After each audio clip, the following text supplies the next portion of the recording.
အိမ်ချမ်းမြေအကျိုးဆောင်တယောက်ကဒေါက်တာတန်မာကိုအဆောက်အအုံတစ်ခုကလိုက်ပြနေပါတယ်။သူကဒီနေရာဟာဘာလင်ကနေမိနစ်20ပဲဝေးတယ်လို့ဆိုပြီးအကျိုးဆောင်တွေပြောရရှိတဲ့အတိုင်းလေပေါ်နေပါတော့တယ်။အရင်ကဒီမှာမစ္စတာလိုက်ဘတ်တို့နေခဲ့လားလို့မေးလိုက်တဲ့အခါအကျိုးဆောင်ကမင်းကဝယ်သူမဟုတ်ပဲစုံစမ်းရေးလာတာလားဆိုပြီးစိတ်ပြတ်စွာထွက်သွားဖို့လုပ်ပါတယ်။တန်မာကအတင်းတောင်းမှန်ပြီးမေးတဲ့အခါမှာလွန်ခဲ့တဲ့10နှစ်ကတည်ဆုံးသွားတဲ့လိုက်ဘတ်ဇနီးမောင်နှံဟာမိဘမဲ့ဂေယာကနေအမွာကလေး2ယောက်ကိုမွေးစားခဲ့ဘူးကြောင်းနဲ့အသေးစိတ်သိချင်ရင်အရှိဂျာမနီရှိအရာဟောင်းတစ်ယောက်စီမှသွားမေးဖို့လမ်းညွှန်လိုက်ပါတယ်။ထိုအရာရှိစီကနေမှတစ်ဆင့်အမွာကလေး2ယောက်ဟာ911ကင်နာဟိုင်ဂေယာကလာမှန်းတန်မာသိလိုက်ရပါတယ်။တန်မာအဲ့ဒီဂေယာကိုရောက်သွားတဲ့အခါဂေယာအစားပျက်စီးယိုယွင်းနေတဲ့အဆောက်အုံပြက်ကြီးကိုသာတွေးလိုက်ရပါတယ်။ဘာမှဆက်လုပ်လို့မရတော့လို့စိတ်ပြက်နေစဉ်အနားကဖြတ်သွားတဲ့အဖွားကိုတယောက်ကဒီနေရာဟာမကြခင်စူပါမားကတ်အဖြစ်ပြောင်းလဲတော့မှာမို့သူ့ဝမ်းသာကြောင်းနဲ့ဒီနေရာဟာအရန်ကြောက်စရာကောင်းပြီးအသေးစိတ်သိချင်ရင်ဟတ်တမန်ဆိုသူနဲ့သွားတွေ့ဖို့ပြောလိုက်ပါတယ်။တန်မာဟတ်တမန်ကိုလိုက်ရှာရင်လမ်းမှာဒဏ်ရာရနေတဲ့ကောင်လေးတယောက်ကိုတွေးလိုက်ရပါတယ်။ကျင်နာတက်တဲ့ဆရာဝန်ပြီးထိတ်လန့်နေတဲ့ထိုကလေးကိုပါလာတဲ့ဆေးပစ္စည်းတချို့နဲ့ဒဏ်ရာကိုပတ်တီးစီးပေးပြီးတဲ့နောက်ရှာနေတဲ့လူရဲ့အိမ်နံပါတ်ကိုတိုက်တိုက်ဆိုင်ဆိုင်တွေးလိုက်ရပါတယ်ဟတ်တမန်ရဲ့အိမ်ထဲမှာကလေးတပ်ပုံတွေအများကြီးကိုတွေ့လိုက်ရပြီးစိတ်ဝင်စားရှိနေတဲ့တန်မာကိုဟတ်တမန်ကဂျာမနီနိုင်ငံပြိုကွဲတုန်းကဒီကလေးတွေကိုငါပဲစောင့်ရှောက်ပေးခဲ့ရပြီးတချို့ဆိုအောင်မြင်တဲ့သူတွေတောင်ဖြစ်ကုန်ပြီလို့ပြောပါတယ်ဒါပေမဲ့911ကင်နာဟိုင်ဂေယာအကြောင်းတန်မာကမေးလိုက်တဲ့အခါဟတ်တမန်ကအမှန်တရားကိုဖွင့်ပြောလာပါတယ်အဲ့ဒီဂေယာဟာအထူးဂေယာလို့အမည်တက်ထားပေမဲ့တကယ်တော့နိုင်ငံရေးသမားတွေနဲ့ရာဇဝတ်ကောင်တွေရဲ့ကလေးတွေကိုစိတ်ပိုင်းဆိုင်ရာညှဉ်းပန်းနှိပ်စက်ပြီးလူသက်သမားတွေဖြစ်အောင်လေ့ကျင့်ပေးတဲ့နေရာဖြစ်နေပါတယ်အဲ့ဒီမှာယိုဟန်ဆိုတဲ့ကောင်လေးကစူပူအောင်ကြားမှုတစ်ခုဖန်တီးခဲ့ကြောင်းနဲ့ဒါထိတ်တန်းလိုဘက်ချက်တစ်ခုဖြစ်ကြောင်းပြောပြနေတော့စောစောကဒဏ်ရာနဲ့ကောင်လေးရောက်လာပါတယ်သူ့နာမည်ကဒီတာလို့ခေါ်ပြီးဟတ်တမန်ကဧည့်သည်ကိုနှုတ်ဆက်ခိုင်းပေမဲ့ကောင်လေးကဘာမှပြန်မပြောဘဲငြိမ်နေတာကြောင့်ဟတ်တမန်ကဒေါသတကြီးအုံငေါက်တဲ့အခါအပြင်မှာတွေးခဲ့ပြီးဖြစ်ကြောင်းတန်မာကဝင်ဖြောင်းပြရပါတယ်ဒီတာရဲ့ပြုမှုတွေကြောင့်အားနာသွားတဲ့ဟတ်တမန်ကတန်မာကိုညစာစားဖို့ပြောလိုက်ပါတယ်တန်မာကိုဆောင်းမကြီးဆရာလို့ထင်နေတဲ့ဟတ်တမန်ကကလေးတယောက်ရဲ့အနာဂတ်ဟာပြုစုပြိုးထောင်သူအပေါ်မှာမူတည်တဲ့ဆိုတဲ့စာသားလေးကိုဆောင်းမတဲ့ထည့်ရေးဖို့တောင်းဆိုပါတယ်တန်မာကဒီတာဘက်ကိုလှည့်ကမင်းရဲ့အိမ်မက်ကဘာလဲလို့မေးလိုက်တဲ့အခါကျွန်တော်ဘောလုံးတစ်လုံးဖြစ်ချင်တယ်လို့ပြန်ဖြေပါတယ်တန်မာပြန်သွားတဲ့အခါဟတ်မန်ကတကားကိုပိတ်ပြီးကြောက်မက်ဖွယ်အကြည့်တွေနဲ့ကြည့်လိုက်တဲ့အခါထိတ်လန့်နေတဲ့ဒီတာလေးကမကောင်းတာတစ်ခုခုဖြစ်လာတော့မှမှကြိုသိနေပါတော့တယ်အိမ်ပြန်လမ်းမှာအယုတ်ဆိုင်ကနေဒီတာလေးအတွက်ဘောလုံးဝယ်ကလက်ဆောင်ပေးဖို့ဟတ်မန်ရဲ့အိမ်ကိုတန်မာပြန်လာခဲ့ပါတယ်အခန်းရှိရောက်တဲ့ကအထက်ကအော်တန်တွေကြားလို့တကားကိုအတင်းဖုတ်ဝင်လိုက်ရမှဒီတာဟာ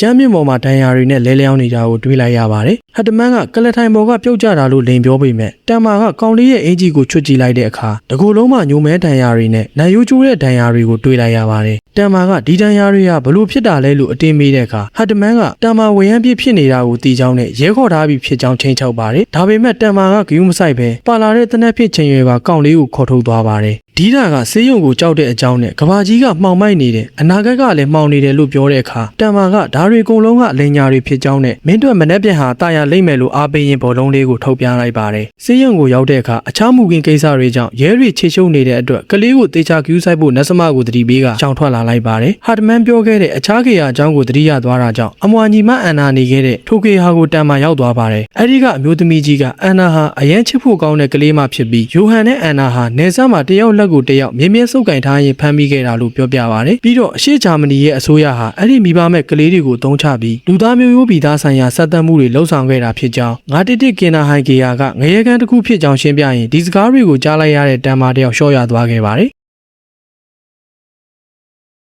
အမျိုးသမီးကြီးက911ကင်နာဟိုင်မှာလုပ်ခဲ့တဲ့စမ်းသပ်မှုကြီးအကြောင်းကိုပြောပြနေပါတယ်။အဲ့ဒီမှာကလေးတွေကိုစိတ်ပိုင်းဆိုင်ရာပြောင်းလဲပြီးပြည့်စုံတဲ့စစ်သားတွေဖြစ်အောင်လုပ်ဖို့ project တစ်ခုရှိခဲ့ပါတယ်။သူတို့ဟာလူသားတွေကိုဘလို့ပြုပြင်မွမ်းမံနိုင်မလဲဆိုတာသူတည်တနာလုပ်ရင်းမိဘမဲ့ကလေးတွေကိုအုပ်စုဖွဲ့ပြီးအချင်းချင်းတိုက်ခိုက်ခိုင်းစေပါတယ်။ရည်ရွယ်ချက်ကတော့ဘာကန်စားချက်မှမရှိပဲရက်ဆက်ကြမ်းကြုတ်တဲ့လူသားတွေဖန်တီးဖို့ပါပဲ။အဲ့ဒီကလေးတွေကြီးလာရင်ဘာဖြစ်လာမလဲဆိုတာခံမှန်းလို့ရပေမဲ့အရှိဂျာမနီမပြိုခဲခင်ကတပ်တွေတွေကိုအကုန်ဖျက်ဆီးခဲ့လို့ဒါကိုမဖော်ထုတ်နိုင်ခဲ့ကြပါဘူး။ဒါပေမဲ့ကလေးစရောဆရာဝန်ဖြစ်ဟန်ဆောင်ထားတဲ့အရာရှိဟောင်းတယောက်ကတော့ကြံနေသေးကြောင်းသူမကပြောပါတယ်။အဲ့ဒီလူကတခြားလူမဟုတ်ပဲဟာတမန်ပဲဖြစ်နေတာကိုတန်မာနားလည်သွားပါတယ်။အမျိုးသမီးကြီးဆက်ပြောပြတာကတော့အဲ့ဒီဂေယာမှာရုတ်တရက်အဖြစ်အပျက်ကြီးတစ်ခုဖြစ်ပွားခဲ့ပြီးအကုန်လုံးဖုံးကွယ်ခြင်းခံလိုက်ရတာပါ။တန်မာကဘာဖြစ်ခဲ့တာလဲလို့မေးတဲ့အခါထိုမျိုးသမီးကဆက်ပြောပြဖို့တွန်းဆုံနေတာကြောင့်တိကျင်လုံးနဲ့တန်မာကအတင်းမေးနေရပါတယ်။ဆေးရုံမှာတော့ဒီတာဟာနတ်စမလေးကိုသူ့ဘောလုံးဘယ်မှာလဲလို့မေးနေတာကြောင့်ဘောလုံးလေးကိုယူလာပေးတဲ့အခါသူ့အရန်ဝမ်းသာသွားပါတယ်။နတ်စမကမင်းရဲ့ဒဏ်ရာတွေမပြောက်သေးတာကြောင့်ဘောလုံး မကစားတင်ကြောင်းနဲ့မင်းကိုဒီမှာထားခဲ့တဲ့လူကမကြခင်ပြန်လာမယ်လို့ပြောခဲ့ကြောင်းရှင်းပြလိုက်ပါတယ်။ဂေယာမှာတော့အမျိုးသမီးကြီးကညွှန်ကြားရေးမှူးတည်ဆုံးပြီးနောက်မှာ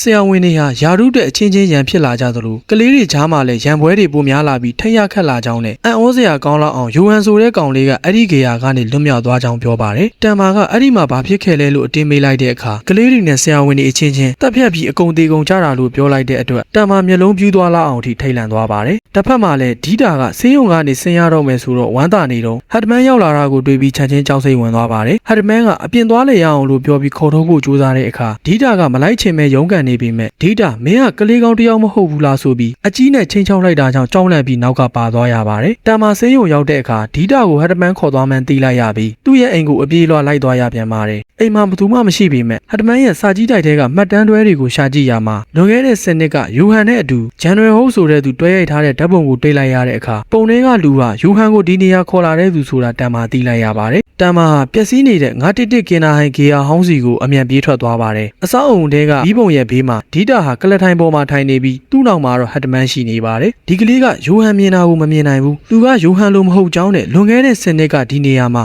လူပေါင်း90လောက်အချင်းချင်းတက်ဖြတ်နေကြတာကိုယူဟန်ကအေးအေးဆေးဆေးပဲထိုင်ကြည့်နေခဲ့ကြောင်းဟတ်မန်ကပြောပါတယ်။ထိုစဉ်ယူဟန်ကိုမေးပါလို့လိုက်တာလေလို့မေးတဲ့အခါယူဟန်ကလူတွေစုမိရင်မုန်းတီးမှုတွေဖြစ်ပေါ်လာတတ်တယ်။ကျွန်တော်ကအဲ့ဒီထဲကိုစီနှဲငယ်လောင်းထည့်ပေးလိုက်ရုံပဲလို့ပြောခဲ့ပါတယ်။ဒါဟာ10နှစ်သားတွေပြောခဲ့တဲ့စကားပါ။လက်ပြားတစ်ချက်တောင်မလုပ်ဘဲလူ90ကိုအချင်းချင်းတက်ခိုင်းခဲ့တာပါ။ဟတ်မန်ကယူဟန်ဟာငါတို့ဖမ်းဆီးထားတဲ့စစ်သားမဟုတ်ပဲသူကမွေးရပါခေါင်းဆောင်သူကစူပါဟူမန်ပဲလို့ဆိုပါတယ်။တနေ့မှာကဘာကြီးကပျက်စီးသွားပြီးသူတယောက်ပဲအသက်ရှင်ကျန်ရစ်လိမ့်မယ်အနာဂတ်ကအယမ်းမှောင်မိုက်နေတယ်ဒီတာမင်းကဘာလို့ယိုဟန်မဖြစ်ရတာလဲလို့ပြောရင်ဒီတာကိုတနက်နဲ့ချိန်လိုက်ပါတယ်တန်မာကတနက်ကိုထုတ်ပြီးဒီတာကိုလွတ်လိုက်မဟုတ်ရင်တနက်နဲ့ပြစ်မာလို့တတိပေးတဲ့အခါဟတ်တမန်ကဒါငါတို့ကိစ္စမင်းနဲ့မဆိုင်ဘူးထွက်သွားလို့ပြန်ပြောပါတယ်တန်မာကဒီတာကိုကြည့်ပြီးမင်းကိုယ်တိုင်ဆုံးဖြတ်ဖို့နဲ့ဆင်းလာခဲ့ရင်လည်းမကြောက်ဖို့တတိပေးကဟတ်တမန်တစ်ခုခုလုပ်ရင်သူကိုယ်တိုင်ပြစ်မှာဖြစ်ကြောင်းအားပေးလိုက်ပါတယ်ဟတ်တမန်ကဒီကလေးကငါ့ကိုဘယ်တော့မှထားမသွားဘူးလို့ပြောနေတော့မှပဲဒီတာဟာတီတီငင်ငင်နဲ့လက်ကားတစ်ပေါ်ကနေတန်မာစီကိုရှောက်ဆင်းလာပါတယ်ဟတ်တမန်ကပြန်လာခဲ့ဒီတာငါမင်းကိုချစ်တယ်ကဘာကြီးကမှောင်မိုက်တယ်မင်းငါမရှိဘဲမနေနိုင်ဘူးလို့အော်ဟစ်နေပေမဲ့နောက်ဆုံးမှာတော့ဘာမှမတတ်နိုင်မဲ့ဒူးထောင်ကိုကျွင်းကြံရိတ်ခဲ့ရပါတယ်